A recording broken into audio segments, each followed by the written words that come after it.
नमस्कार, मैं हूं नम्रता पाराशर। आप देख रहे हैं बीवीएम का खबर 24। चलिए रुक करते हैं खबरों की ओर। फरीदाबाद के शाहजहाँपुर के शहीद मनोज भाटी की प्रतिमा को लेकर हुए विवाद को लेकर आखिरकार अब जेजेपी के राष्ट्रीय सचिव ठाकुर राजाराम की अध्यक्षता में हुई महापंचायत में सुलझा लिया गया। अब दोनों गांव के सरपंचों ने ये फैसला लिया है कि शहीद की प्रतिमा उसी जगह पर लगाई जाएगी जहां पर शहीद को मुखाग्नि दी गई। आपको बता दें कि श्रीनगर के राजौरी में हुए आतंकी हमले में शाहजहाँपुर के रहने वाले शहीद मनोज भाटी ने अपने प्राणों के बलिदान दिया था, जिसके बाद शहीद के पैतृक गांव में ही शहीद को मुखाग्नि दी गई।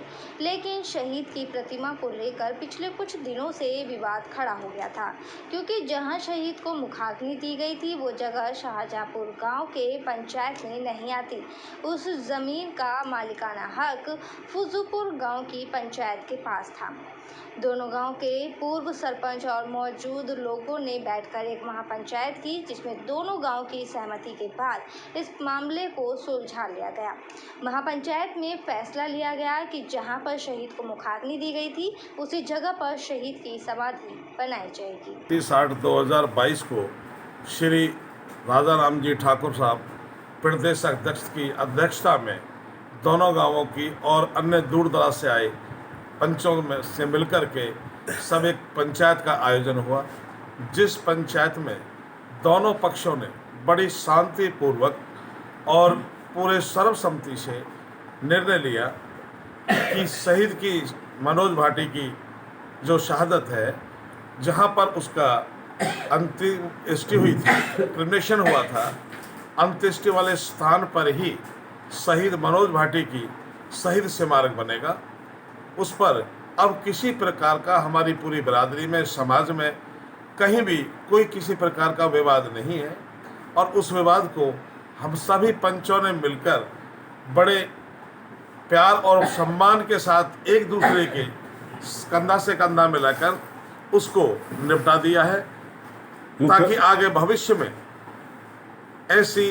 आज शहीद मनोज भाटी जी के शहीद स्मारक के बारे में विस्तार से चर्चा हुई। दोनों गांव के, फुजुपुर गांव के, शाहजहाँपुर गांव के, सारे गांव के सरदारी, बड़े मौजूद लोग, विद्वान लोग मौजूद थे।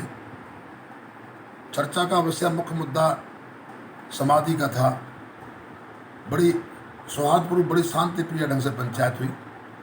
पंचायत में दोनों पक्षों ने जो भी बात हमने रखी, सारी दोनों पक्षों ने बात मानी और सहमति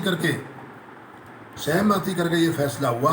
खबरों में अब बात करेंगे एक उभरते हुए खिलाड़ी की हुई हत्या के बारे में। स्टेडियम से प्रैक्टिस कर लौट रहे एथलीट खिलाड़ी की चाकू से गोद कर हत्या कर दी गई। मामला फरीदाबाद का है, जहां देर शाम को इस हत्या से इलाके में हड़कंप का माहौल फैल गया। बता दें कि मृतक एचडी खिलाड़ी ने महज 16 साल की उम्र में ही 206 मेडल जीत लिए थे, जिसका सपना 2024 में ओलंपिक में भारत को गोल्ड दिलाना था। लेकिन सपना पूरा होने से पहले ही हत्यारे ने उसकी जान ले ली। फिलहाल पुलिस ने मामला दर्ज कर लिया है और जल्द ही आरोपी को गिरफ्तार करने की बात कह रही है। फरीदाबाद के बादशाह खान अस्पताल की मॉर्चरी के बाहर खड़े नजर आ रहे ये लोग मृतक प्रियांशु के परिजन हैं। परिजनों के मुताबिक देर शाम उनके पास पुलिस का फोन आया, उन्हें अस्पताल बुलाया गया। जब वहां अस्पताल पहुंचे तो पता चला कि उनके बेटे प्रियांशु की चाकू से गोद कर हत्या कर दी गई है। परिजनों के मुताबिक उनका बेटा एथलीट था और 200 से ज़्यादा प्रतियोगिताओं में मेडल जीत चुका था। वो अपनी साइकिल से घर लौट रहा था, तभी पीछे से किसी ने साइकिल पर सवार युवक ने उस पर टक्कर मारी और फिर उस पर चाकू से हमला कर दिया। परिजनों के मुताबिक ये सब एक प्रत्यक्षदर्शी ने देखा और जब तक वो बचाने पहुंचे तब तक आरोपी भाग चुका था। इसके बाद उसे अस्पताल में भर्ती कराया गया, लेकिन अस्पताल में उसे बचाया नहीं जा सका। मामले की जानकारी मिलते ही पुलिस ने परिजनों की शिकायत पर मामला दर्ज कर लिया है और अब ये जानकारी लेने में जुटी है कि आखिरकार इस हत्याकांड के पीछे कौन है।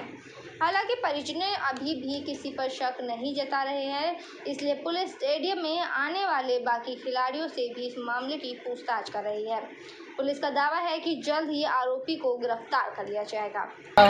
सबसे बड़ा रीजन है कि इसका जो कॉम्पिटिटर है वही मारा होगा। खेल ग्राउंड से जिसने ले चुका है, अच्छा, उसको तकलीफ है इससे। अच्छा, तो पढ़ाई कर रहा है, कोई जानकारी है? में पढ़ भी रहा। पुलिस के मुताबिक जो शर्मा है उसको बोलो कि प्रॉपर टैक्सी लेके आ जाए। कि खेल ग्राउंड से संबंधित है, अच्छा। कभी किसी से झंझट हुआ हो। अच्छा, तो पहले कोई झगड़ा हुआ प्रियांशु का? नहीं, मुझे नहीं बताया। कुछ नहीं पता। क्या बच्चे ने कभी आपको कुछ बताया उसके बारे में? कितनी उम्र थी उनकी? 16 साल। क्या नाम था उनका? प्रियांशु कुमार। प्रियांशु कुमार। कभी उन्होंने बताया किसी से लड़ाई झगड़ा पहले, इससे पहले कुछ हुआ हो? हमें नहीं बताया। कुछ नहीं बताया। आप कहाँ के रहने वाले हैं आप? हम तो फिलहाल अब यहीं बस गए हैं, वैसे पीछे से बिहार के थे। आपको रात को कितने बजे पता चलता है? 7:30 बजे।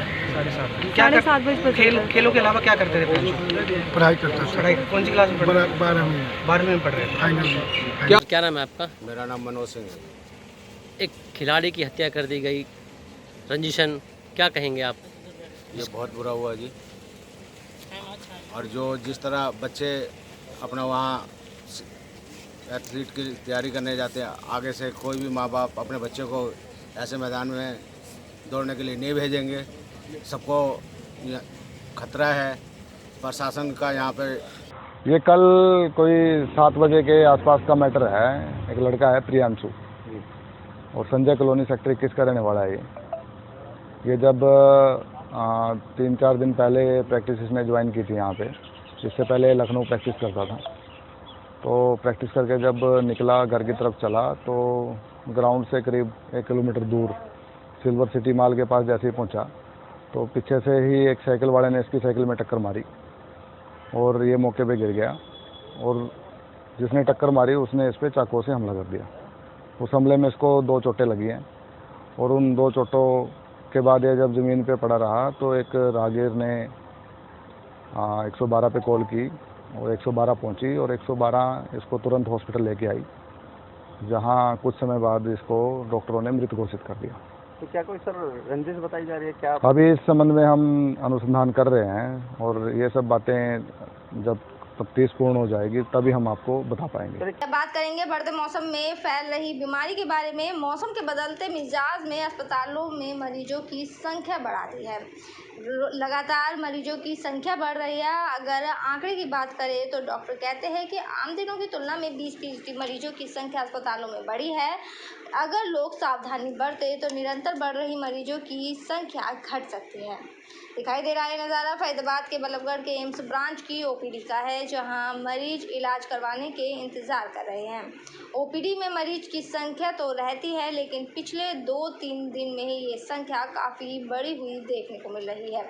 डॉक्टर योगेंद्र सरदाना की माने तो मौसम के बदलाव के कारण ही मरीजों की संख्या ज़्यादा देखने को मिल रही है। लगभग 20% मरीज पहले से ज़्यादा बढ़े हुए हैं।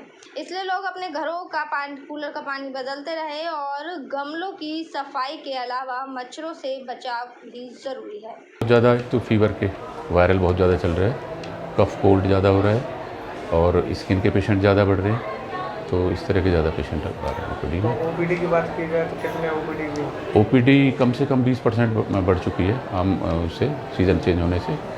तो अभी हम लोगों को ये सलाह दे रहे हैं कि भी एक तो फ्रिज का जो चीज़ें ठंडी चीज़ें उनको खाने से बचें, बाहर का खाने से बचें और योग को अपने नियमित दिनचर्या में शामिल करें तो बहुत बड़ी उसमें हेल्प मिलती है अपनी जो इम्यूनिटी है उसको बिल्डअप करने में। पहले ओपीडी और अब के ओपीडी में कितना फ़र्क देखने को मिला? बहुत फ़र्क है, पेशेंट डिफरेंट हो गए। जैसे पिछले फीवर नहीं था, अब फीवर वायरल ज़्यादा बढ़ता जा रहा है, मच्छर पनप रहे हैं, मच्छर पनपने से मलेरिया, टाइफाइड ये सब चीज़ें ज़्यादा हो रही हैं।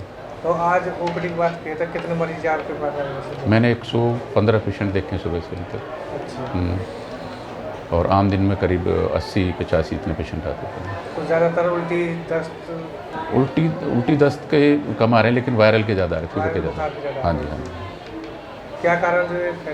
कारण ये है कि मौसम बदलते मौसम में हम थोड़ा सावधानी रखना भूल जाते हैं। जैसे गर्मी में आए बहुत ज़्यादा बाहर ह्यूमिडिटी होती है और आके हम ठंडा पानी पी लिया, गला खराब होगा, इन्फेक्शन बढ़ेगा, फीवर होगा। करेंगे अगली खबर की और फैजाबाद में सोशल मीडिया पर एक वीडियो बहुत ही तेजी से वायरल हो रहा है। कुछ सेकंड की इस वीडियो में कुछ युवक अर्धनग्न अवस्था में एक युवती के साथ अश्लील डांस करते देखे जा सकते हैं। वायरल वीडियो में दावा किया जा रहा है कि इस वीडियो में डांस करते दिखाई दे रहे कोई आम आदमी नहीं बल्कि हरियाणा पुलिस में इंस्पेक्टर पद पर आसीन है और फरीदाबाद में ही अलग अलग थानों में तैनात है। ये वीडियो भी फरीदाबाद के ही एक क्राइम ब्रांच कार्यालय की बताई जा रही है। बंद कमरे के बाहर निकलकर इस वीडियो के वायरल होने के बाद शहर में ये वीडियो खूब चर्चा का विषय बना हुआ है। लोग इस वीडियो को देखकर कड़ी निंदा करते हुए कह रहे हैं कि यदि इस वीडियो में सेवा, सुरक्षा और सहयोग का नारा देने वाली हरियाणा पुलिस के जवान हैं तो उनके खिलाफ सख्त से सख्त कार्यवाही होनी चाहिए, क्योंकि इससे न केवल फरीदाबाद की छवि खराब हुई बल्कि पूरे हरियाणा की दागदार हुई। वहीं इस मामले में समाजसेवी बाबा राम केवल ने मीडिया से बात करते हुए इस वायरल वीडियो की कड़ी निंदा करते हुए गृह मंत्री अनिल विज और मुख्यमंत्री से इस मामले में संज्ञान लेकर उचित कार्यवाही करने की मांग की है। वहीं इस वायरल वीडियो मामले में पुलिस प्रवक्ता सूबे सिंह से जब बात की गई तो उन्होंने जानकारी देते हुए बताया कि उन्होंने भी इस वायरल वीडियो को देखा है और सभी थाने और सीआईए के थाने में जांच कराई है, लेकिन इस वीडियो में दिखाई दे रहा लोगों के बारे में अभी कुछ पता नहीं चल सका है। उनका दावा है कि ये वीडियो फरीदाबाद की नहीं है। अब सबसे बड़ा सवाल ये है कि आखिर में ये वीडियो किसकी और कहां की है, जिसमें एक युवती के साथ कुछ युवक अश्लील डांस कर रहे हैं। इसकी जांच जरूर होनी चाहिए ताकि वायरल वीडियो में लग रहे हरियाणा पुलिस के जवान पर आरोपों में दूध का दूध और पानी का पानी हो सके। उस वीडियो को बड़े ध्यान से देखा है। जो पुलिसकर्मी है वो अर्धनग्न अवस्था में है और उसमें एक औरत है या लड़की है, वो भी उनके कमरे में, और ऐसा बताया जा रहा है कि किसी सरकारी जो पुलिस प्रशासन है उसी के दफ्तर का है, ऐसा बताया जा रहा है। जो शहर में र्यूमर है या सच है, अब इस पर बोलने के लिए कोई भी तैयार नहीं है।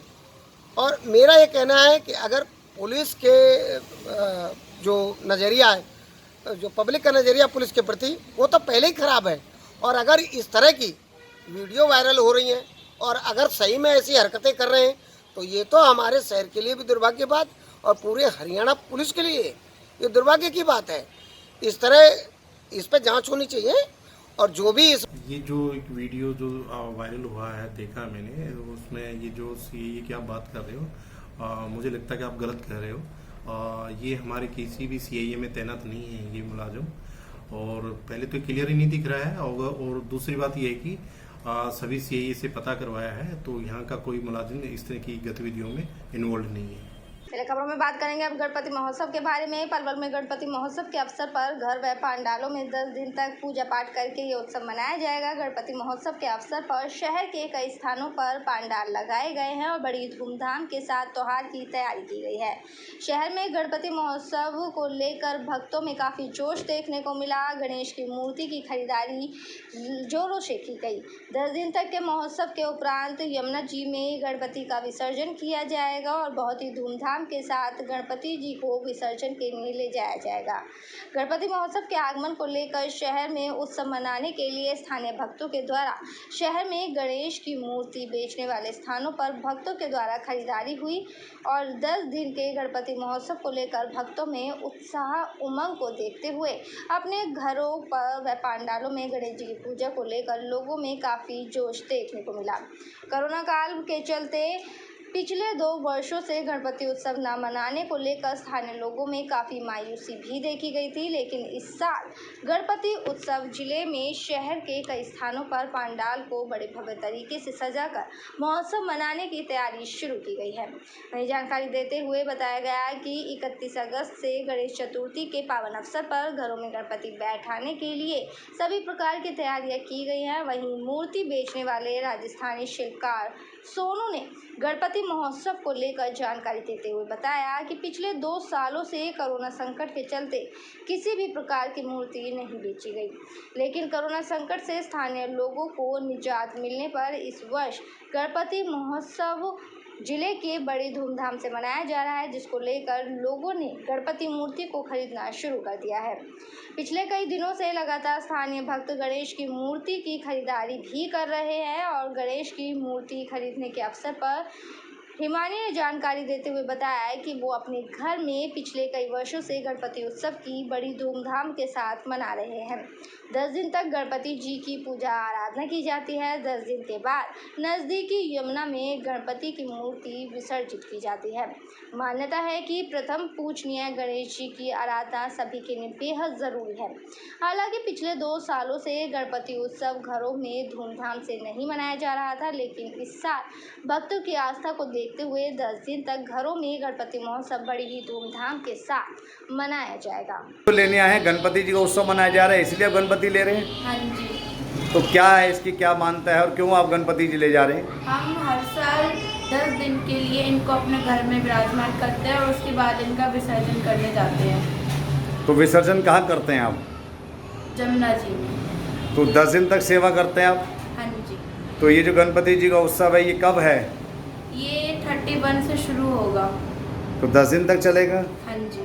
तो रोज इनकी यूपी की। तो क्या क्या बनाते हैं मूर्ति में? मूर्ति में गणेश चतुर्थी बनाते हैं जो पूरी भारत में बनाई जाती है, जो विसर्जन करने वाले मूर्ति बनाते हैं, और बाकी जो छोटी मोटी घर के लिए शौकीन की मूर्ति भी बनाते हैं, घर के लिए सजावट की मूर्ति भी बनाते हैं, गमले, तोते, मोर, कलश। गणपति उत्सव आ रहा है तो उसको लेकर तैयारियां की जा रही हैं? हाँ, गणपति की सीजन के हिसाब से तैयारी। कब का है गणपति? 31 तारीख को है। 31 अगस्त को। हाँ। तो कितने दिन के लिए लोग बैठाते हैं इसको? तो कोई 10 दिन लगते हैं, कोई 5 दिन लगते हैं, कोई 4 दिन लगते हैं, कोई 7 दिन लगते हैं, फिर विसर्जन करते हैं। तो कितने समय से आप ये मूर्ति का काम कर रहे हैं? ये 10 साल से कर रहा हूँ। तो क्या क्या साइज़ की मूर्ति हैं आपके पास? हमारे पास 3 foot, 2 foot, 4 foot, 1 foot, 6 foot, 7 foot. तो सभी प्रकार की गणपति मूर्तियां हैं? तो जो लोग पलवल के ले रहे हैं सभी यहीं से ले रहे हैं? मेरे साथ खबरों में फिलहाल इतना ही। आप बने रहिए BVM के खबर 24 के साथ। फिलहाल मुझे दीजिए इजाज़त। नमस्कार।